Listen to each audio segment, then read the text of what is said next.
everybody. Welcome to the Dope and Tape Show. Good to have you. So Tuesday, we didn't have an episode because, well, Bobby had to work. I mean, we're still employed, and pipe needs to be fitted. And on Tuesday, pipe needed to be fitted in the morning and at night. So he worked a double that day, and, we got to do this thing together.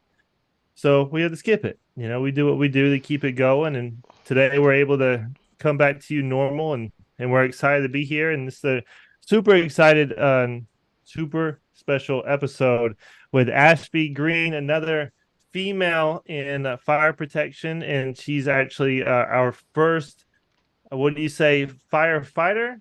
Is that the terminology? Fire? Yeah. So now I'm a fire inspector, but yeah, I was a firefighter and technically I still am, but that's not I fight fire proactively now instead of reactively. But yeah, I'm a fire Okay. inspector and deputy fire marshal.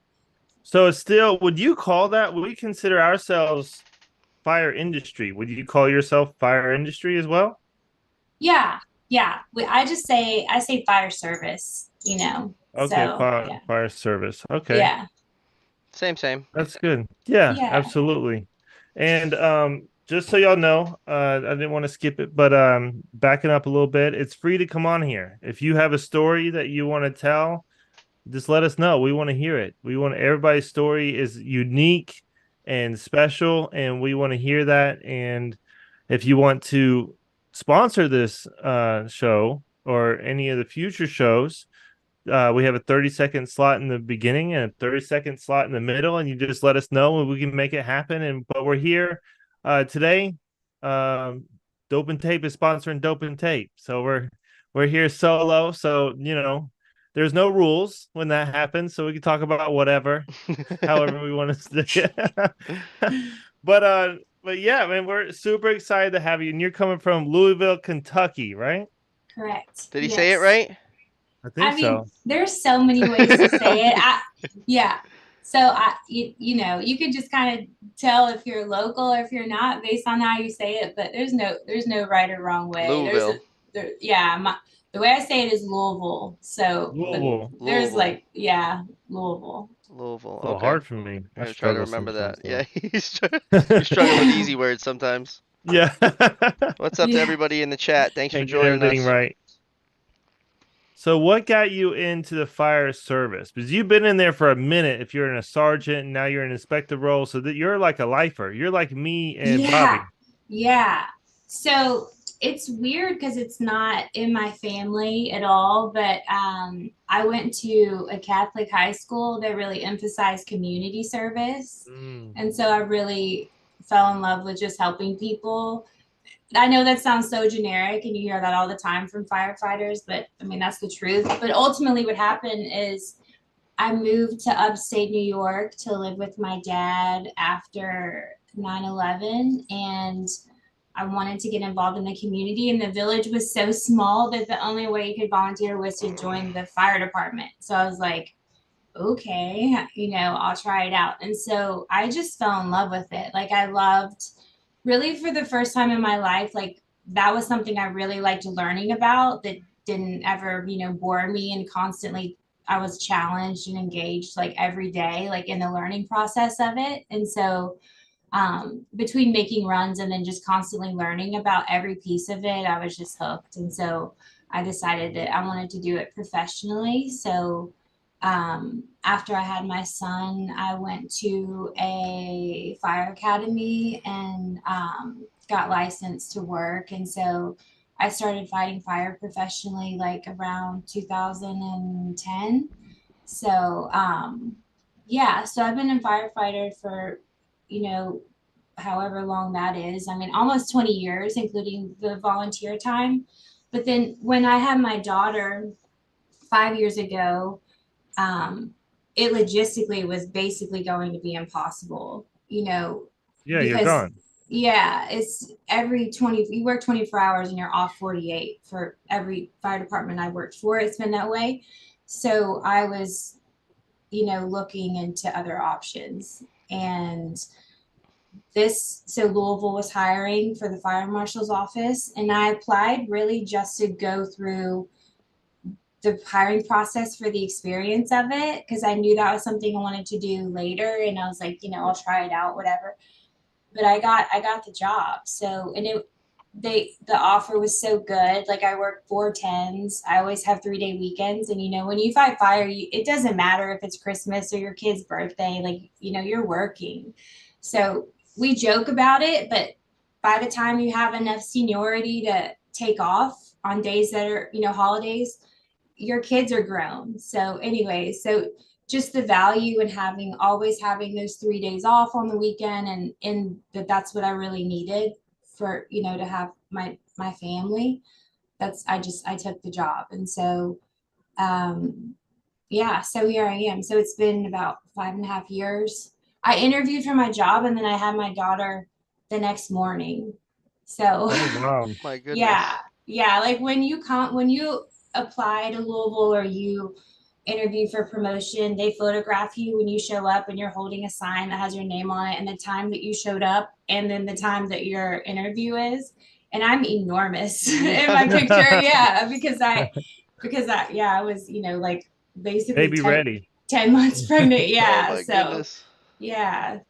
So anyway, so here I am. So it's really cool. It's really cool. We're really busy, and it's really challenging. There's so many different things that everyone is working on, and everyone in my bureau is super smart. So it's a good place to be. That is Good place for good. growth. Yeah. I deal a lot with fire marshals. I do. So part of my I sell the services. So Mhm. new contract, large contract, inspections, service. I also go to court on company's behalf. That's also something I do. And then also I do consulting, and then I will speak on the building or the company's behalf to the fire marshal. Zach can actually tell them what's going on and what we can do and what we can't do, and Yeah. realistic timelines and all those things that the company cannot. And something that just I thought of when while we've just been talking is, so a lot of some of the counties here in Georgia are on top of it. Sandy Springs, Georgia, Cobb County, Georgia, Gwinnett County, Georgia. Let's just stick with those. Those are the ones that are like on it. Like, you have a problem, you better freaking fix it. Yeah. You'll be fined, or there'll be chains on the door. and Yeah. and and I also like how the fine goes to someone personally. So a lot of people don't know that they think that, oh well, they're fining a company. No, because you cannot put a company on like probation, for example. So Right. it's an attached to building, like maintenance, building owner, property manager. It goes to those people. Yeah. Directly. um mhm. But the city of Atlanta is massive, and Yeah. there I am very I honestly I'm disappointed. Like, there's a building here in Atlanta. It's large building, and they are past due on their inspections by 2 years for fire sprinkler. And I'm working on a contract, and I called because I felt just integrity. Like, I know too much. If something happened, I would feel Yeah. terrible, and I can't. Even if it came down to them finding out who called in, like, I was okay with losing that account, because I couldn't do it. I couldn't live knowing that the place can burn, Yeah. and they were like, oh well, it was on follow up since May, so we're planning on going out there, and then blah blah blah blah blah, and then they went out. The area fire marshal went out with the lieutenant, and then they looked at this large building, and they were like, "Okay, well, we'll be back." Like, nothing happened Yeah. at 2 year, and it's so frustrating. Like, I Yeah. just want to They shake them, they probably like, don't have the guys. knowledge. They don't have the knowledge to know what they're supposed to be doing. Yeah. That's what's happening a lot. they Mm-hmm. there's probably a lot of factors, like, this sounds, again, very generic, but they just could be massively understaffed. I mean, when you're in a metro, like, the amount of inspectors that you should have, and so that their caseload is not just out of control, is really, really high. Like, we're grossly understaffed here. um and then also, there's politics at play. There's things happening behind that I will never know about and you will never know about. And that's the sad reality that I have to accept a lot, is like there's things that just are beyond my control, especially when it comes to metro government. So, and then also something else to consider is that fire marshals offices operate underneath different agencies. So like in some jurisdictions, they're under the building department. Some they're under the fire department. So it's just, whether it's an economic development thing or it's a public safety thing, those are two very different avenues. And so depending on who is making the decision for what the priorities of that fire marshal's office are, is someone completely different. So there's a lot of frustration. I hear you 100% what you're saying, 100%. So yeah. Tommy says in the It- chat, which is pretty cool, is like, and it's true here, is like the Joint Commission. If the building is at Joint Commission, it's usually everything is strict and followed perfectly.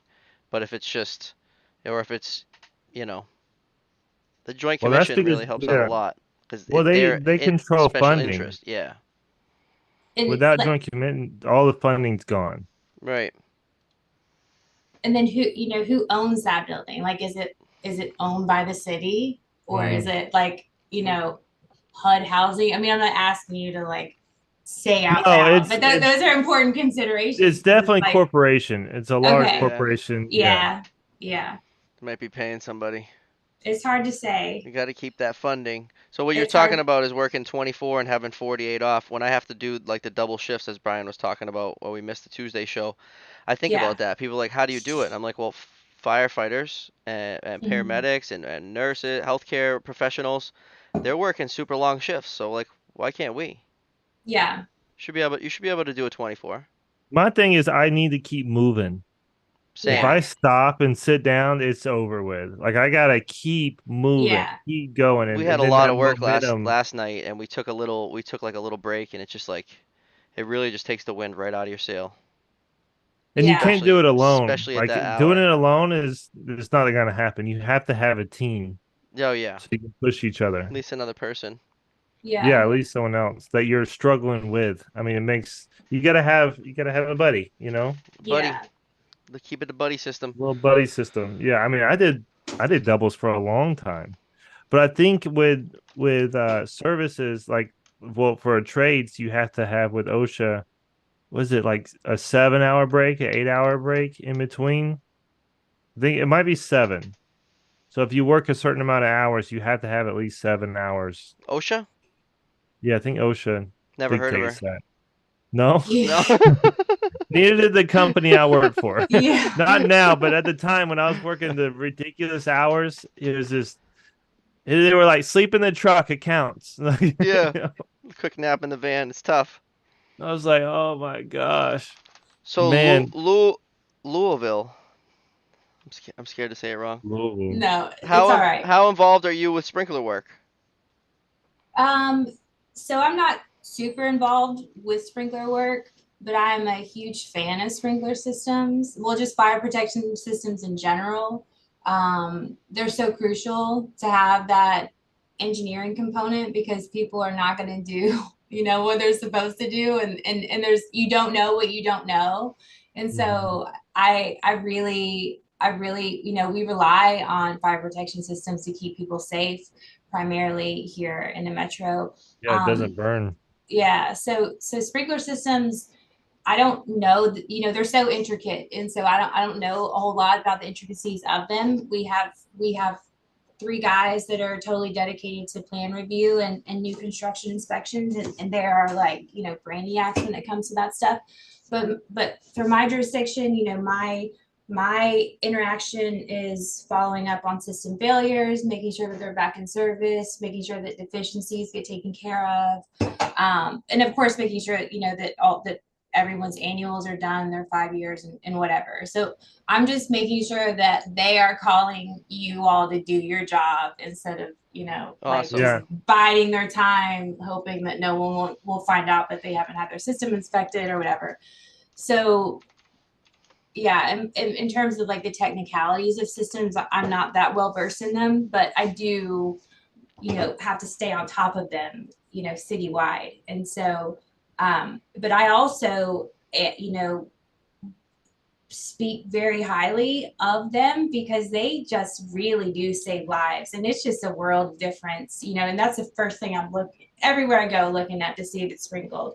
And that's a big reassurance for people when I'm explaining to them, what the specifics of their buildings are, and if they should evacuate, or if they're good to shelter in place, and in their living area. I mean, obviously that depends on if it's sprinkled or not. So it's that, they're important, very important to me. And if, Very, yeah. yeah, they're crucial. And the next house that I have, if I built it, I'll put in a sprinkler system in my house.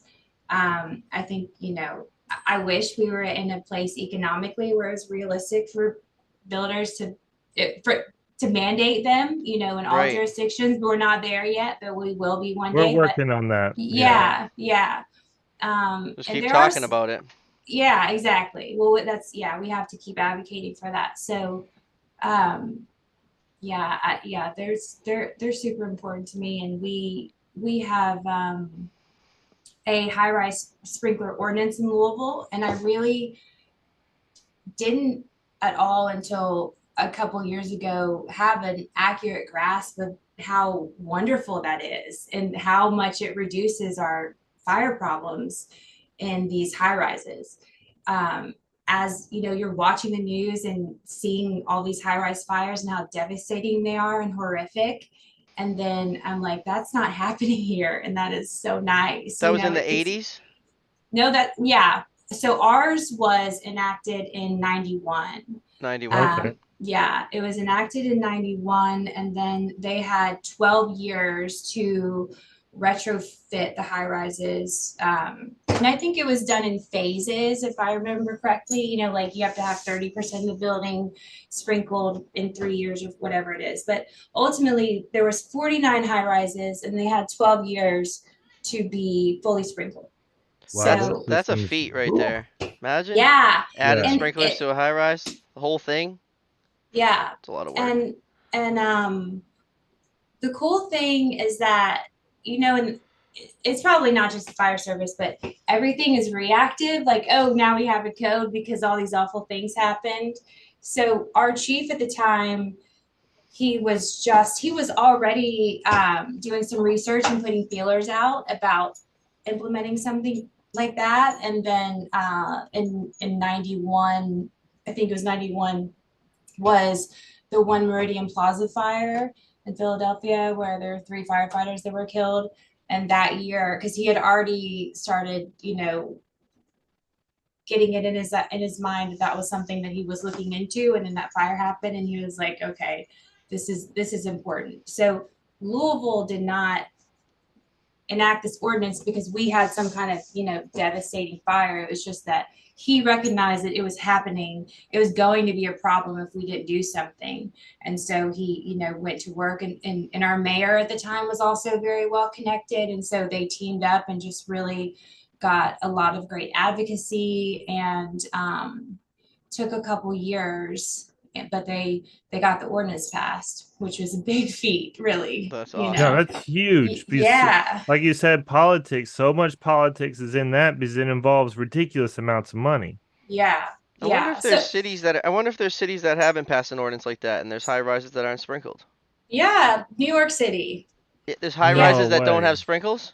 yeah, yeah, yeah, That yeah. seems It crazy. it is crazy. And what really bothers me is that I feel like all educational occupancy should be sprinkled, and they don't have to. And that blows my mind that schools That don't have to yeah. be like, I don't like that. That doesn't sit well with me. I don't like that at all. Put So sprinklers in everything, yeah, I think so for sure. But every room.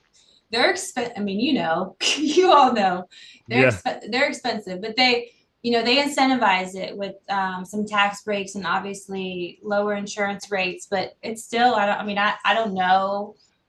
I'm not a mathematician, so I don't know how much that offset the cost. But again, that's because I don't care. it's not Yeah. my priority, right?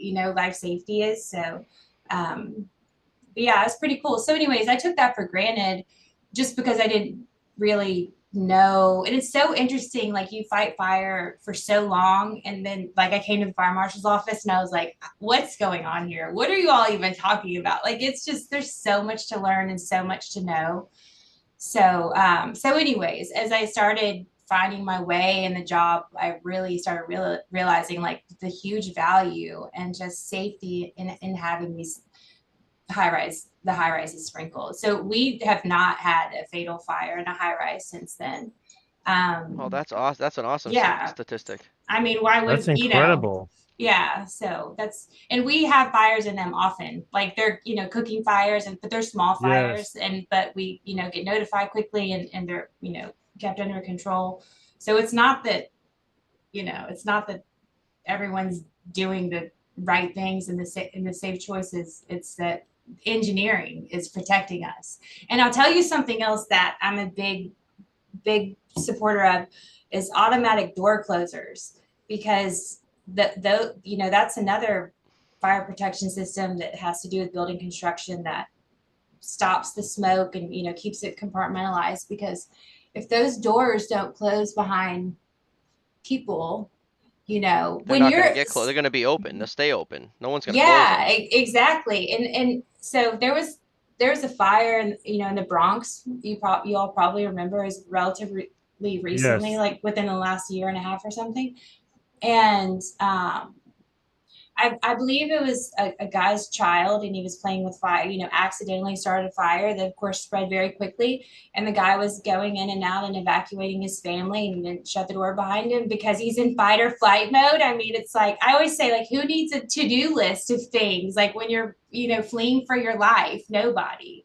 So Yeah. we just can't expect people to be closing the door behind them when they're evacuating from a fire. So that's why engineering is so important. And so automatic door closers, people don't talk about them a whole lot, and you don't really realize the value in them until you really look at it, but they are so important. So we also we Okay. require those as well in multifamilies. Yeah, I like Do those, like you a magnetic door system. yeah, are you Yep. familiar with the inspection? As in you have to check the gap in between the doors. So the doors will close and then there's a mandatory code for the gapping. Yeah, yeah, like Um the maximum space, like the maximum allowable right, space. right. Yeah. So here in Georgia, and we mentioned Joint Commission. So if you don't know, like the Mm-mm. listeners do not know, Joint Commission is mainly hospitals. Joint Commission is the on top of insurance protocol and requirements, and then Joint Commission is what gives the funding to healthcare facilities. So Yep. they're on top of the doors and the inspections. But like here in Atlanta, some do, some don't. Majority of people don't, but they have the doors. So you, as an inspector, do you enforce that, if or is it only if it's required by insurance, or how do you go about that? What are you asking me, if I go in and like measure and make sure that Well, just space? no, but just asking for a report. If they have door closers, you just ask for the Oh report. yeah. Oh yeah. So we actually have a form. So we have a form that we have the not the landlords, but like you mentioned before, it's ultimately the building owner that's responsible for everything. But whoever the person is responsible for the Mhm. maintenance or signs off on the form. But we have what's called a multifamily life safety verification form.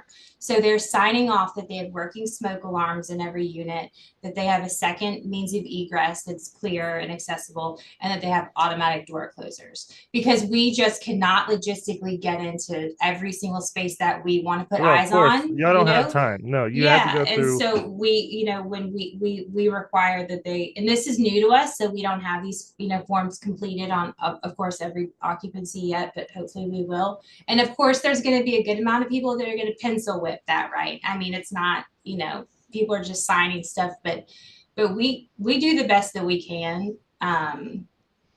We do the best that we can. So Yeah, I understand. So for your knowledge, like door closers that fall under an NFPA 72 when Mhm. it closes, but when it actually closes and then you do a fire door inspection, Yeah. that is completely separate under a separate license. Well, it's not like a license. You get certified. It's very easy, but it's completely different. It's very separate. It's not even in 72 under inspections or under any of the electrical code in that book. It's separate. So it will be a completely different report.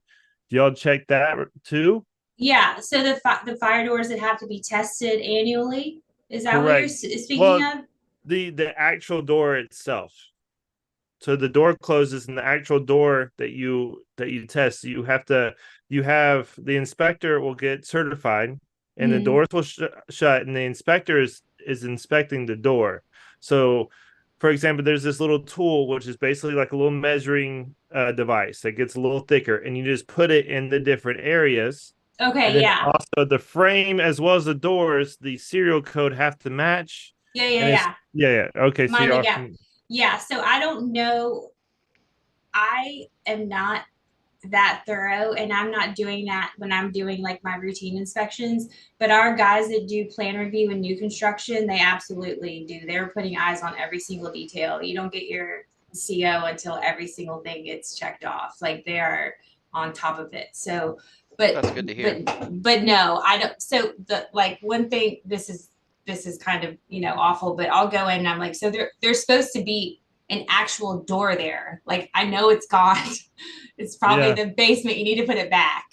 But no, I personally, am not that Yeah. thorough. Well, But when you go over the thoroughness, like you have this area that I guessing that you're responsible for. yeah, And then even with something that I'm familiar with, like a scale of Atlanta, yeah, how many things that you can check off and look at and how thorough can you be with until your workload is ridiculous, right? yeah, So I yeah. guess you just kind of pick and you do the best you can. Yeah. And honestly, we have so many different job functions. So I also like work in charge of fire and life safety education. So like developing curriculum for the whole city.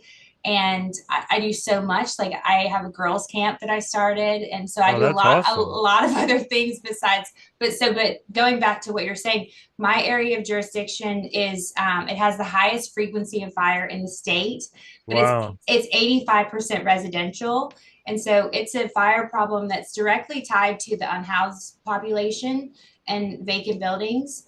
And so it's tricky because we don't have jurisdiction over single family homes. So a lot of the things I'm working on are just complaints or requests that are coming directly from my fire companies after they have a fire and they need my help securing the building, getting it boarded, getting it demoed, following up on stuff. And so we are issued routine inspections every month. All of us are. And some months, I don't get to complete every single thing on there. Mm, So, I'm always way behind, to truth be told. But it's just because we're spread very, very thin. It's a metro and we have unique fire problems based on what part of the city you're in.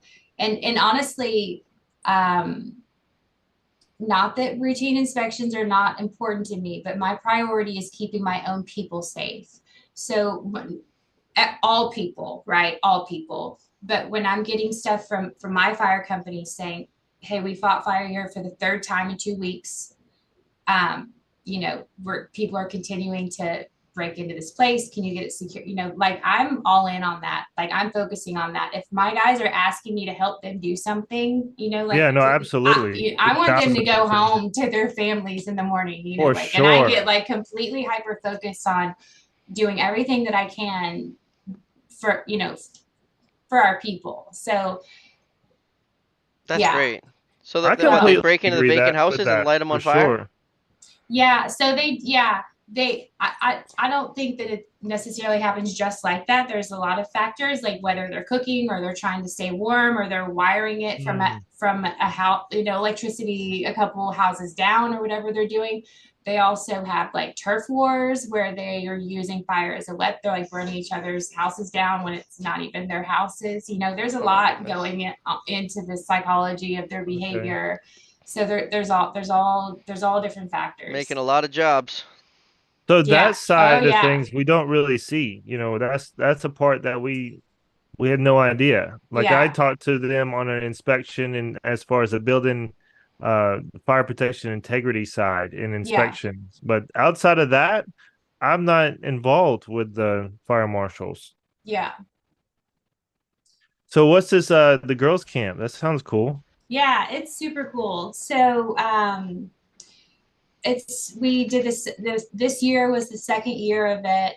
It's a free program that we offer for middle school age girls, and it introduces them to the fire service. So it teaches them, but all aspects of it. So not just fighting fire, but like my job, arson investigation, education, and like data, and then we do like fire science because another thing that I'm really interested in and studying academically is the psychology of youth fire setting. So what was once called juvenile arson is now reframed as youth fire setting because arson is a malicious act. Like I'm doing this intentionally to, Right, correct. but kids often are just curious or they're wounded. And so this is an expression of trauma.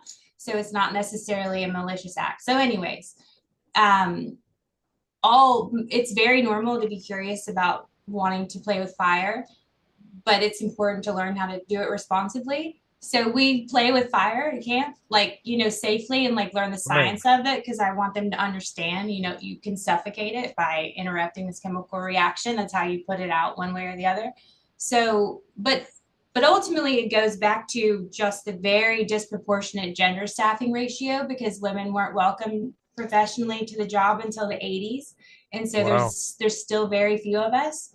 And so just, kind of demonstrating and inviting girls to understand that you can totally do this. Like it's it's not that girls can't do it and that's why there's so few of us. It's because we weren't welcome to do it, until very recently, really, when you think about it. The 80s was when I was a little girl. I was born in 1980s. Women were not they weren't allowed to fight fire Well, that's awesome. professionally. That's an awesome camp. That's Right. So, inspirational That's for young well, incredible. women. I'll tell you the best part of it, which I haven't got to yet, but we had a wonderful friend and woman who worked with us. And she lost her life in a car accident with her daughter and um, another lady and her daughter very tragically on Valentine's Day 3 years ago. And it Awful. was devastating. It still is for us as a fire department. But so her fire company, her some of her coworkers and her family formed a foundation immediately, almost immediately after we lost her. And they approached me shortly thereafter and just in alignment with the mission statement. And they said, we want to create something for Leslie, like something, a memorial piece, because the purpose of the foundation is to give back to the community when they're in times of crisis. So, if you're having any kind of emergency, you need financial help, we just Venmo you money instead of having to do a GoFundMe and wait for that payout. So, but they said, the foundation said, but we want to think for Leslie. That's always going to happen no matter what. That's in alignment, but isn't the same thing that we're doing, And I said, I know exactly what it is. I'll write a program for a camp because it's something I always wanted to do. But I'm good at piecing together curriculum and like tactics and people and doing the things. But the part of like the insurance and like the liability of a program like that was not my wheelhouse. So I Yeah. never really tried it out, But when the foundation approached me about it, and they're like, oh, we got that, we just need the other piece of it. I was like, oh, well, I got that. So yeah, so it's called Leslie Prather Empowerment Camp. And it's awesome. It's really, really great. We doubled in size this year. And it's really fantastic. And then another piece of it is that the model is for continued engagement. So the girls, if they have the opportunity to stay with us and do training and community service like all year long. So camp itself is in the summer, but like, for example, I just trained 10 of the girls last week and they're going to help me teach during fire prevention month in October. So they can be a part of this, family and continue to do stuff with us. And you can return to camp in a leadership position once you complete it. So it's just kind of a family, really. I mean, that sounds silly, but Incredible. that's the truth of it. And also we want these girls to know that no matter what your skill set is, it has value here. Like it's not like the hero culture on TV where the only job that anyone does is fight fire. That's not the reality. There's so much important work that happens at the fire department, and all skill sets are needed and welcomed, but you don't see that in the movies. And so I want the girls to know that, and so it's just a way of communicating that. So every day we do firefighting stuff in the morning, and we do PT, and we run in cadence, and Yeah. then we have lunch, and then every afternoon we do a different focus. So the first day they get CPR certified, and then the next day we do arson and youth fire setting, and then we do education, outreach, and engineering stuff. So Wow, it's that's really, amazing. yeah. I Oh, man, mean, I love that. yeah, it's like it's so if you go to my Instagram, it's basically all I talk about is camp, because I'm Oh, we just like can obsessed feel the with it. passion from you. Like the Yeah. passion is all there. That's incredible. You sound like us when we talk about fire sprinkler stuff. Yeah, yeah, Like we're yeah, just like all nerded out about it, and just love it. And that's awesome. I wish more cities, counties had things like that to give out more information. That's the whole reason why we started Open Tape, is to get the trade out there, because it was not out there. And yeah, if you're a girl, let's say you're a girl and you just see the movies and you just see them, the firefighters at Rex or at a fire, and that's all you know. You don't know the rest. yeah. Yeah, it's true. I mean, and we're an all hazards response agency. We're on the Ohio River, so we're always making rescues on the boat. And like, there's just so much cool stuff that goes on. And so just wanting the girls to know that. And then also, it's a tough time in Louisville, post pandemic. And then also, this is where Breonna Taylor was from. And so we were in a state of double state of emergency for like 2 years with civil unrest and the pandemic. And so our kids are really hurting. And so um, it's just a way to, I have another offering, because everybody's different and you never know like where someone's going to feel at home. So just to say like, hey, you want to come here and try this out? Like we will cheer you on all week long, That's and so for cool. the rest of the year if you want to keep on with it. So yeah. Bravo to I you. That's wanted awesome. I was curious. I wanted to ask you a question. I thought about this earlier today when we were talking. So in the trades, you always remember the first time you do something. So, like for me, it was the first time I ran a machine, because I almost crushed my hand on a threaded machine. It was a terrible experience, and I was up in the mountains of Georgia, and a terrible storm was coming. It was a whole day, and it ended up being my first day. Yeah. And then I'm sure Bobby remembers like his first day or first time he's ever done like this, like something that's never going to leave his mind ever. Is something in your career that just sticks out to you? Like, Oh whoa, yeah, a bunch. can you tell us the story? Yeah, a bunch of stuff. I mean, I remember, well, like what you were just talking about. I remember the first time I used an air pack and put an air pack together, an SCBA, and I just had I was like, what is anyone talking about? Like, what is this stuff? And like the valves, I was like, just so clueless. I remember just being completely like, I've literally never felt so out, like not knowing what's going on in my life. And Uh-huh. but then also, like, I remember my first house fire, and just the experience of it was just, you, it's not like I was at the top of my class, from reading in a book and doing training burns and stuff and like drills. But that did not prepare me in any way for my first fire, and it ended up being fine. But it's just so strange when you're in a fire and like no one tells you that it's deafening, like it's so loud for some reason. Really? Yeah. And because you're in like a weather pattern essentially, like in it. and it was this tiny brick house, but it felt like a museum. Like I was crawling and I felt like I was crawling forever. And it's just so weird how like your spatial and then when it's all said and done, and the smoke's cleared and the fire's out and you're looking at it and you're like, weird how I just like it Yeah. seems so different than how it really was. And then another thing, I was so eager, to get there and to get to work. I worked for a much smaller fire department, and it was a single engine response, and the truck hadn't got there yet. And so it was just me and my Whoa. cap.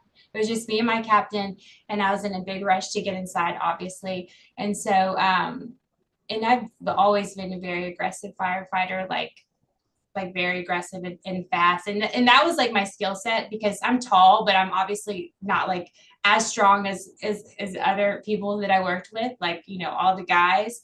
So my thing was just to be aggressive and get there and get water on the fire. So, but I would rush so much that I didn't put my mask all the way on, and there's a gap. Well, I put it all the way on, but my hood wasn't covering, and there's a gap, and my face started burning, and Oh, I hadn't found the seat of the fire yet. And I just remember thinking, this is crazy. Like I can feel my face burning and I haven't even located the seat of the fire yet. Like what is going to happen? But there's no way I was going to, quit or back out. But just that whole oh, experience was just really like eye opening because you just cannot learn it in a book. I mean, and it's just, like Stressful. lived experience is everything. So yeah. And as far as like a trade, I would imagine it's a lot like us. Like we can see now through experience of like over a decade of doing this like yourself, like we go into a project, like let's say we're hanging sprinkler pipe, we can see the full picture, we can see what we need to do here and here and here.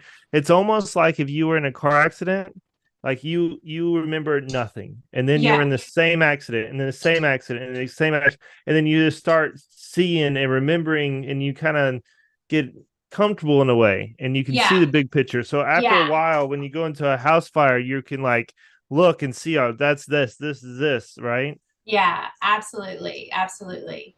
Yeah, That's wild. because your frame of reference expands, and you become more comfortable, when you've never done something before and it's so intense, and it's a lot for your brain to process. But Wow. I yeah. wanted to ask, so we were gonna see if anybody in the chat has any questions for a fire marshal, any respectable questions for a She fire mentioned marshal. Central New York. Where exactly? So I was in upstate New York, in Dutchess County in a village called Millbrook. It's a little bit outside of Poughkeepsie. I don't know if you're familiar with that, but it's about, I'd say, 2 hours north of the city. So She said upstate, Eric. Anyone not from here calls everything north of Tappan Zee upstate. Chad, what up? New York kid. I just think of New York and I just think of New York City and that's it. And I compare yeah, all everybody of New does. York to New York City. Yeah. So how long Yeah. have you been in Louisville? Everybody does.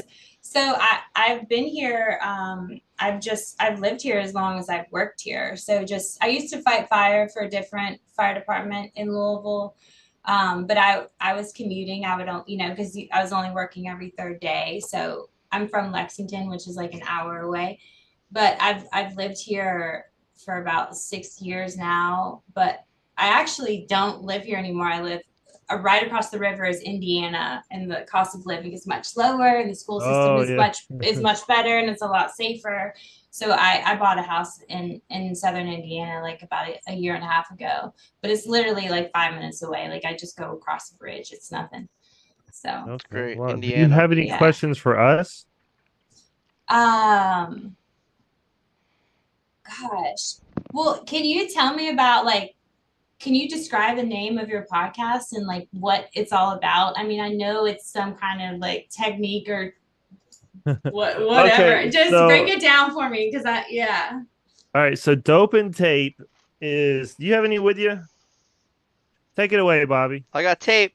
So it's Yeah. basically it's two thread sealants and I use both and Brian uses both. And when we kind of linked up on Instagram through a cold call, Brian's a cold call kind of guy, and he cold called me on Instagram, and I'm someone who always answers my phone. Anyways, we kind of hit it off after that cold call, and when we were thinking of a name, we had already both known that we both use dope and tape, and we put it on in that order. Dope first, and then cover the dope with the tape. Okay. And it's kind of a controversial thing in the trade where not everybody does that, and I think that we might even be the minority, and a lot of people are doing either dope only or tape only, and we have a big crowd of tape and then dope guys. But Oh, that's cool. everybody knows the correct way because I mean now there's a podcast called Dope and Tape, so you know that it means that's the correct That's way. the 1,000% right way because it never leaks. You No, have it you doesn't. have two different thread sealants on there, and Yeah. then you put the dope on first because that's the messy part, and then And you wrap it it fills with the valleys of the thread as what I the right, dope is gotcha. supposed to do, and then you lock it in, you encase it with this luscious Teflon. and then Yeah. it's also cleaner, so you can come back the next day and still have it together. If you do it the other way, it just gets it's a freaking And the dope mess. dries out. Like it Yeah, when your apprentice goes and he preps a bunch of stuff, maybe a little bit too much, he gets overzealous, and then there's like a bunch of tape and then dope stuff on the ground. The dope's like crusty, it's on the ground. So, Yeah. dope and tape. That was the first when we said what should we call the the podcast. That was literally the only thing that yeah we the came first up with thing. very right off the bat. We're like, yeah, that's it. We're going with it. That's And it. The first thing, and you're like, yeah, that's it. All right, cool. Moving And then on. we were like, all right, definitely. We didn't want to do podcast because that's like what everybody calls their thing is a podcast. Yeah. So And that's we're so gonna do it cool. we more did the because it's show. also a live show. And then our push and our whole purpose for this show is to create a community, and then bring awareness to fire And it's sprinkler or becoming just like a fire fam. protection. It's become a family at this point. Yeah, Yeah. There's a lot of close people now in the group. A lot of them Yeah. here right now. from the beginning too. I mean, they've been here like diehards from the beginning and very supportive. And for the most part, we get Whoa. tons of positive support. Yeah. You just gave us a good whistle on that S in most right there. I gave you a whistle. Yeah, dude, the S in most. Yeah. Oh yeah. Oh well, I gotta put my little southern twang in that. Little Yeah, That's southern anybody so else twang. hear that? Yeah, Eric says very controversial. Well, let's go, guys. What are you doing? Yeah. You're not doing What do dope and y'all tape? do? Look at it. It even says it on my shirt. Don't Dope and get tape. it. Don't if it's other than dope and tape and you put it there, we will judge you a little bit. All right. I'm Oh just. yeah, for sure. So I heard you one time, Bobby, you mentioned like how you implement code later, like than the most current code cycle. Like you said, like, and we did the same thing. And you like verbatim said the same thing that me and all my guys say. Like we implemented like NFPA 1 2018, like Yep. when the more recent one was already out, and everyone's like, why are we doing it this way? Yeah. It The has I to. state has still to don't adopt it. know. Does it have to be something like how they did? You got 12 years to retrofit your high rise. I don't think that they can just put out something and then make everybody adopt it right away. You kind of have like a grace period, but Yeah, I but want to say why Massachusetts is in 2016. why do we but why I don't understand why we wouldn't like skip and just if we're going to bring it up to a more recent Oh, go edition, bring it why right don't to we the bring it up to the most recent edition? right. Like that doesn't make any sense to me Yeah. or So That's a how anyone great that would else. question. come? What makes sense is that let's say there's a 2023 NFPA whatever edition, Yeah. right? The book came out. Boom! It came out. Then the state of Georgia, let's say the state of whoever, let's say Indiana, once they will say, okay, this new code is out.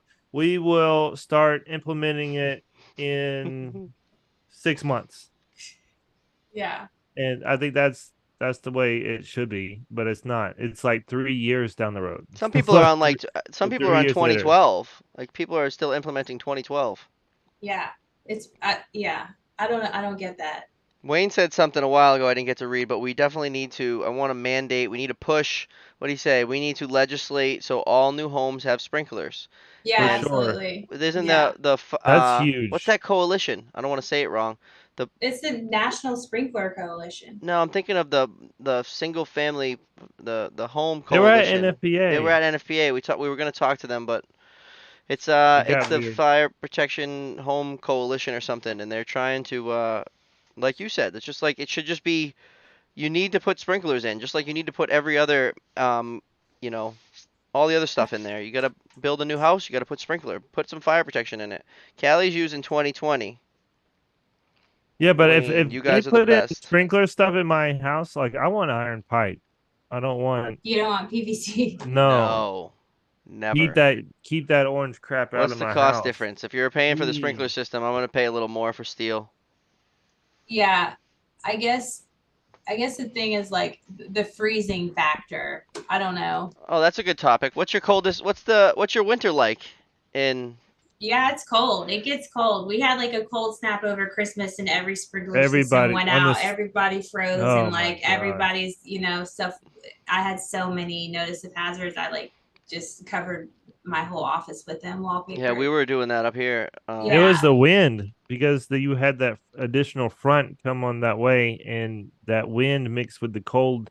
I mean, it messed everybody up. So do you have dry Yeah. The- systems? Yeah. Yeah.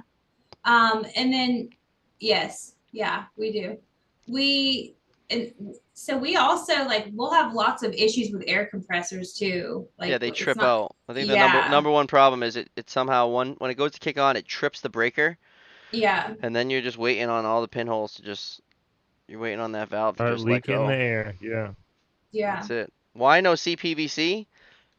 I don't know. I just don't. I'm not a fan of It's it. I've never been a well fan of it. over. I don't enjoy installing it, and I don't think that Yeah. it's not like it's not rigid enough for me. Yeah, it It definitely Big becomes doesn't big brittle steel. feel over time. substantial. Yeah, it doesn't feel or look or You gotta anything put a hanger like substantial. every 6 feet, bro. Like that just it's not my thing. Yeah, and let me ask you this. I mean, like if a CPVC system's in there for what, 6 years, and then you go put cutters on it and stuff, it just becomes brittle, It and just it's I snaps. don't. Yeah, it snaps, and it snaps in long durations, and also if you have a freeze too, it's not a freeze in one spot. Like with iron pipe, it'll freeze and bust in one place typically, like a fitting. Boom. But Yeah, with CPVC, it will crack the whole entire, like several lines all yeah. at once. It's not like a controlled break, and it's way more damage to your home. So no CPVC for your house. For get that. Yeah, I'd You rather know some what? exposed copper. You know what we have that I do not like, that I'm not a fan of, is we have our own FDC thread. Like we have our own the hose thread. Louisville has their own hose thread that No goes. Really? way, Yeah, really? it's so annoying. Like I don't know what the deal is with that. Like why we still. It's like I can't remember if it's one more thread than national What do you call it? standard. Louisville hose thread. That's what it's called. Oh my Yeah. goodness, I Wow. don't like that So either. it's always like an issue, it's something obviously, of course, our plan reviewers have to like be super vigilant about because Ordering and the right even parts. even when they are, we still, stuff still comes in wrong and people are still installing national standard and we, our guys catch it when they're doing inspections or when, or What when is they the try reasoning to on that? I don't Who's making I don't money on this I deal? I think it goes way back to like the real competition when fire departments, were basically funded by insurance companies, and it was like some kind of Don't put your turf. hose on my fire department's Yeah, engine? something. I think it goes So way you guys back to have all that. special hoses on all the engines and all the ladders? Yeah, well, all of our thread. Yeah, and then we also like, but we're not even the only fire department in this county. So there are several others, and they have to have adapters.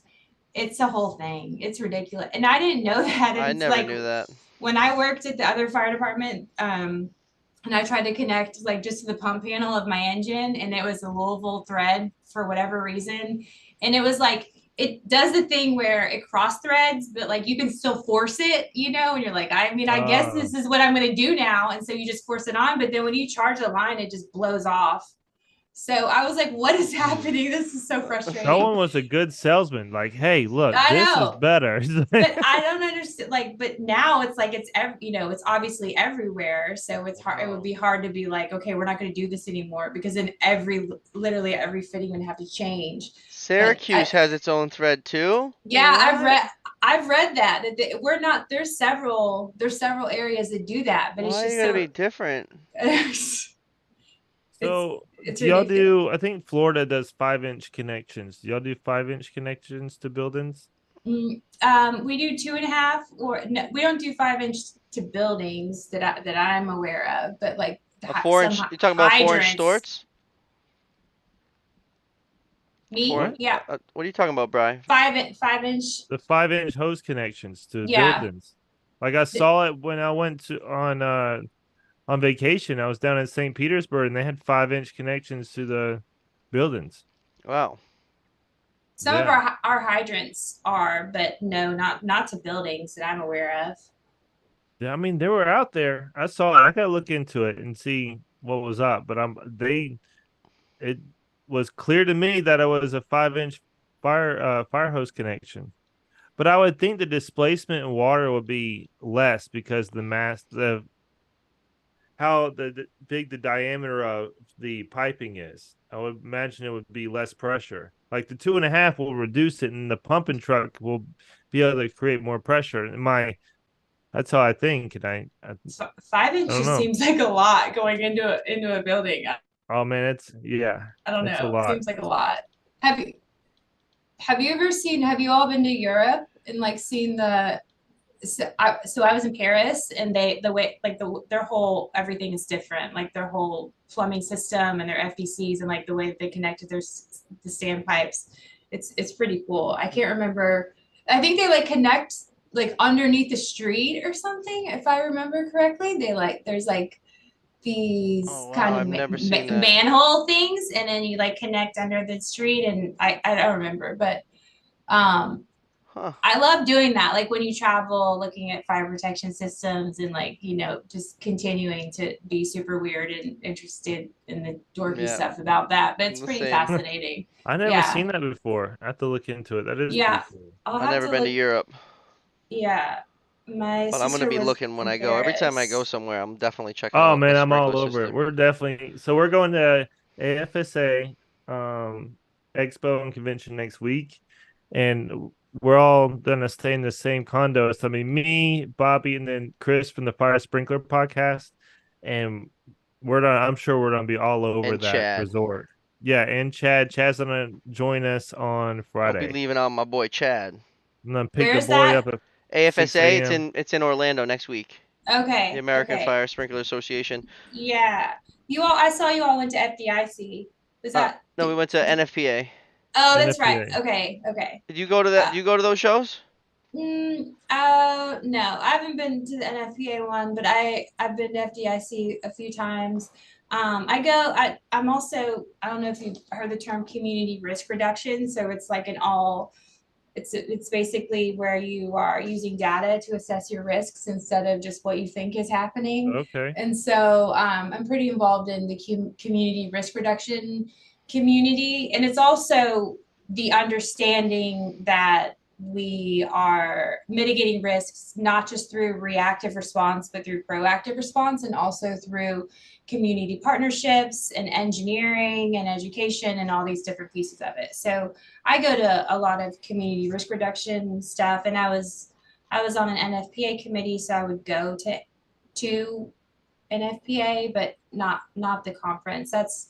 Um, it's actually like the same time that camp is, so it's a hard Oh, time. okay. Yeah, that is Yeah, hard. yeah. So, but I love that. I do. I love traveling and going to conferences and like workshops and working with other people and like just getting out of, the house and like broadening those horizons. You just learn so much. And it's also so cool to just be with people and vibe with people that like to Yeah. have the same fascinations and interests. I really like that. It is So great. yeah. Yeah. Yeah, Brian and I met for the first time at NFPA. Okay. Yeah. We started the It podcast in was December. We met for the first time in June. so it was just straight over the phone in Zoom calls the whole time. Yep, it's working out pretty well. 516 subscriptions. Wow. Hit the like button if you guys could. Really appreciate it. And as promised, we are gonna work on getting you doing a giveaway. But right now we just have to kind of focus on AFSA. So when we get back, we're gonna put that together. My We guy just, we said it just right. After AFSA, we're gonna do the 500 subscription giveaway. because I know so it's actually it's a lot more than just us going there. Like we are organizing interviews with companies. Oh, we got like We're what do we got? yeah, I mean, We got 10 interviews set up, right? yeah, Ish. Like that are people that for are sure. expecting us this time. When we went to NFPA, we were just like No one guys knew who walking you around were. with a tripod with an iPhone on it, They're like, like, who are hey, these you want weirdos? to tell us about what you're doing? We can put it on YouTube, and now now people are wanting to talk to us. So Actually know who we are. Yeah. So FDIC we're was an really busy. amazing conference. As a firefighter, I sat through the classes from some of the best instructors in the world. That's our buddy Tommy. So that's something I think we might need to go and share light on, to Let's our go community there. of what's going on I seen Tommy in wearing this shirt. My dude Tom had this shirt, so I had to go get it. the big one. It's Let them nice. know, In the bro. middle. Boom. The neck hole. Is the neck hole too big? The I neck don't hole is know. like I too mean, big. it shows some of your hamburger meat hanging out. I don't. Hey, what should we wash it and Hey, shrink it? really appreciate you coming on here, Ashby. Thank you Yeah. so much. Yeah, thanks for having me. It's cool. I really appreciate it. And I really appreciate you guys doing this and just like existing and like having these conversations because, it's important that people find their find their people and find their network. And Yeah, also I think it's so important to feel comfortable saying, I don't know, but I have a guy who does. So let me call him. right. So like for you to provide that for people, like, just that community where people are able to connect with each other and like ask questions in a safe space without like, being whatever, people being unkind Exactly. about it or like just giving bad information, because we all know there's people Yes. that are scared to say I don't know, so they'll just make something up. But like it's so valuable to be connected with people that really have an interest in providing a high quality of service and really care about safety and people and just do it right. So I appreciate that you all are creating that environment for us and for others. So keep it Thank you. up. And But what she's yeah, talking about is our Discord. So you download Discord app, you make you a little profile. It's all free, and you go to Dope and Tape and you join our group. If you're having And trouble, hit me in the DMs. I'll send you a link. Sometimes it's a little weird trying to get in there in yeah, the Discord. we're in there every day, and there's conversations every day, and it's a safe place. We've It only is had safe. in like what 29 weeks we've had this. We've only booted one guy out, I would say. I Did mean, we it's boot somebody very, out? huh? Who'd we boot? I don't remember. It was Oh very yeah. fast. Oh Like you yeah. said something weird, and you're like, "Ah, you're out of here." Oh, it's very fast. Oh yeah, it's definitely great. But You it's a can ask great any community in question, there. and I'll be the first to admit I do not know everything. I don't even know close to everything, No, but I will. no, And someone asks me a question, it's almost like it's very. I go laser focus on like, man, I don't know that answer. I want to yeah, know that answer, and then like, so when people ask me questions. They might think that I know all the answers, but we're learning some things together because I'm looking the question up because I have access to NFPA link, which is just on my phone, so I can type in keywords and I can search any NFPA book for any type of thing that you need to know. yeah. I do the same thing. I love that search Oh, I love the feature. NFPA Yeah, link. yeah, but again, thank you, Ashby. We really appreciate it. Thank you yeah. Of so much. course. Thank you for having me. And what do we got? We'll see you guys. We'll see you one more time before we go to AFSA. Yeah, Tuesday. Who we got Tuesday? Tuesday. Tuesday we got. I don't know. It's only a click away. It's only a click away. I don't know. I guess Schul- we'll let you know, huh? Schultz? Schultz? I don't know. I don't know. We talked about this. I think I wrote down the wrong name. Oh yeah, I think you did too. What was the first name? It's Nancy Schultz I put down. Nancy. That was supposed to be. Yeah, we'll have to talk about that. Yeah, we'll talk about that after. We'll figure that out. Thank you everybody for joining us. Thank you for coming on. We'll have to have you back. Yeah, An hour's not enough to talk, so we'll let a little time go by and we'll link back up and get you back on. Maybe we'll come back with some topics next time. yeah, for sure. It was good Are you to sure? Or we could like do something in the field. Like we could like, like I could take you somewhere with Oh, oh, me. 1,000%. that'll be Yeah. cool. Let's do that. Yeah. I like that Yeah. That'd idea. be super cool. That'll be Cool. excellent. All right, everybody in the chat, thank you. Don't forget to hit the like button, and we'll see you next time. Thanks for joining us. Thank you.